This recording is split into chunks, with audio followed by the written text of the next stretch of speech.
Yeah, Vijay, I think I'm not totally discounting, the constructive role that civil society organization should play in fostering peace as well as negotiation across the board.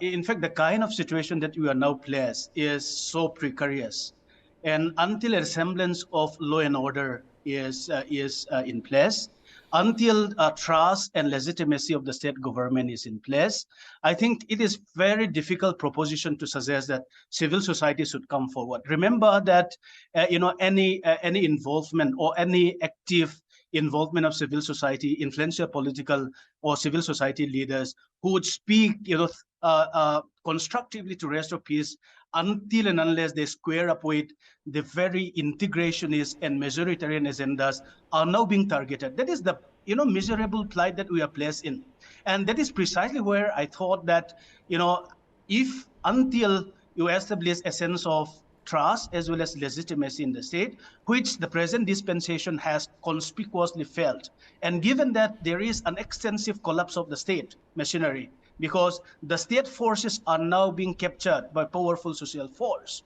you cannot have a semblance of sanitized peace talk or negotiation happening. And that is precisely why I think that civil society should obviously come into play. But for now, given that the nature of mutual hate and mutual suspicion and mutual distrust is running so deep, I think until and unless a semblance of trust and legitimacy is restored in the state through central intervention, until law and order is restored, I don't see that any meaningful civil society dialogue would happen, because they would obviously be targeted on both sides of the divide. Dada, you heard Rami, you heard Professor Swan, both for making their side thing. What is the big problem I really want to understand is because, Rami also made a couple of very pertinent points that how do you disarm police officers who are helping their brethren? How are these people allowing the ammunitions, arms and ammunitions to be looted? And this will further stoke up violence. This is something which is also mentioned in the article which is published in the Indian Express. Then don't you think that imposition of president rule would be a sort of small arrangement where you disarm those people and then you start the talk with as much earnest as possible? Or is it like, am I getting too optimistic in this entire scenario? Dada. I strongly support my friend Dr. Khan, and I find Rami, slightly academic for my liking. We have seen riots, we have handled riots, and in my hometown Tripura, we have stopped riots effectively. Not just journalists, as a journalist, but taken out processions and stopped riots. I, as a Bengali, has gone into tribal areas with 500 people. So this is how we have handled. You see, civil society, when it becomes uncivil and get carried away by ethnic passions, to expect civil society to sort out problems and the state to take a backseat, I think this is wishy-washy thinking, and I don't endorse this. I go with my friend Kam. His suggestions are more practicable. Secondly, having said that we can't leave the field to civil society and expect them to sort out problems which actually the state should kickstart. I will also say that I don't agree with this whole formulation that peace first, then everything else. I am always advocating a simultaneous kind of thing, and again Tripura comes to mind. That at the peak of the 1980 riots, Dipen Chakrabarti, the Marxist chief minister, Bengali chief minister, if you call him that because of the language he spoke as a mother tongue, said very clearly, I'm going to bring in civil, six scheduled district council, blah, blah, blah. And this is the roadmap for solution. And he got a process kick-started. So it has to be a simultaneous process. Let the police, let the army do their job of handling troublemakers on ground. Let them hammer the shit out of these guys, as I would say. And at the same time, you bring those guys who are not hotheads, not the civil society that we have seen sometimes, actually joining riots. Bring the rest of those guys who are still, in a mood for dialogue, bring them to the table and get some kind of a process of dialogue kick-started. That's very important. I think Amit Shah today has started that process. I can see the faces and I can recognize them. So, you know what?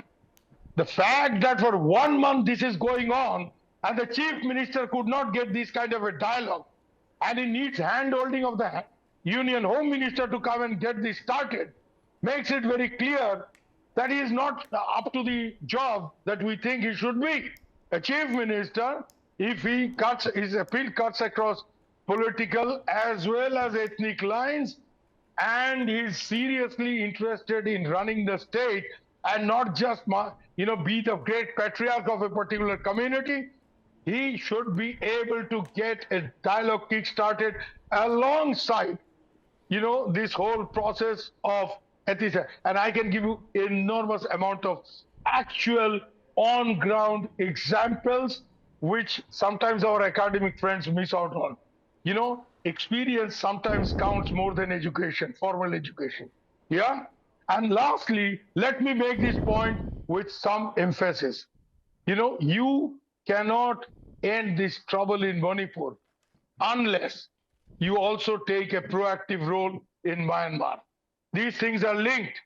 These things are linked. And therefore, to assume that in Manipur this will return to normal and next door Myanmar will burn and people will keep coming from there. And it's easy to say we stop the border, we seal the border. No border, certainly not hill borders like this. They are porous by nature with same population on either side. There is a limit to saying, oh, we'll seal the border. You desire it, but it's not possible. So, unless Myanmar is solved, these things will spill over, these things will come and complicate the situation. And the last, absolutely the last point I'll make, because I have to go. A, my throat is bad. B, I have some other, work to do. Sure. Is that, let me make this point very, very clear. I again share the optimism of General Mestam that this is not an irreparable situation. Even these kind of riots, worse riots that happened in Bodoland. 80 people killed in one day. 80 to 90,000 people displaced. Today you have peace there. How you have peace there? Because the genuine demand of the Bodo community has been addressed. They have not been granted a separate state, very good. And I also am against territorial reorganization. But they have got a regional council which they can look up to for administering much of what they have to be administered. So here, there are enormous amount of examples in Northeast, but there is no reason to feel that this is something beyond the pale. You can't handle it, but you need leadership. You don't need pussyfooting guys sitting there and trying to be patriarchs of their own communities. Get these guys out. Okay. Get a proper chap to lead the state. Okay. Get a proper chap to lead the state. There are people in Manipur who can do that. I get your assertion there, Dada, and it's like, Rami, you're too academic Vijay, for excuse me, I have to leave for another Dada's meeting. taste, and I think Yeah. you wanted to make you raised your hand to Vijay, make a point. Vijay, I have to leave Please, now. please, I'll come Thanks to for you. having me. I'll come to you, Professor Swan. I'll come to you. Just give me first. Let Rami respond to what Dada has said. So Brijesh, Subir and me have locked horns many a times before, but I wish he'd updated his information to know that I'm not an academic. I have 15 years of experience in Manipur, in the Northeast, and there isn't an insurgent group that I haven't interviewed, including NSCNK, IM, DHD, ULFA, and I've lived in the region. So I suppose that would count for a little bit of experience. Having said that, You have not stopped riots. Sorry? पर्ची Sorry, लिखते हैं Dada? ना. You have not stopped riots, okay? You have not stopped riots. You have not faced Dada, angry mobs. shout. You have written parchi. Dada, let her make her point. She has not said that, she's not saying that she has stopped riots and all, but she's also explaining her point that, how she has been a pro at the field and she's been there. So please, go ahead. So, Dada, there's no need to shout and get excited. The point being here is that my job is not to stop riots. But definitely, if I have a perspective, I have it because I've been on the field for over a decade. Having said that, I agree with him that, civil society is not going to take the entire responsibility. But where I disagree with him and the other gentleman is the fact that, we don't expect anything from civil society. We expect the security forces to come and do everything and then expect that there won't be any repercussions. Just as in the case of arms being given. Of course, we realize the security implications of that. Who doesn't? Just the way we realize the security implications of migration from Myanmar, which I remember in the last debate, Dada was saying that, that isn't an issue. We realize the security implications of, the ethnic divide that has existed and that has deepened. And because of those realizations, I come to the, this thing that I don't think we can, in the long term, expect security forces to keep the peace. We have to expect civil society to keep the peace. Yeah, they'll bring in a solution. Many solutions like this have been brought in. And let me also remind Dada that Manipur is not Tripura. Manipur is far complex than Tripura. And, bringing in the sixth schedule into the hill district areas may again infuriate another side. So at this point, you can't take ad hoc solutions like that. That would be completely foolhardy. You have to move with certain amount of restraint, unfortunately, because the situation is so sentimental and it's so emotional.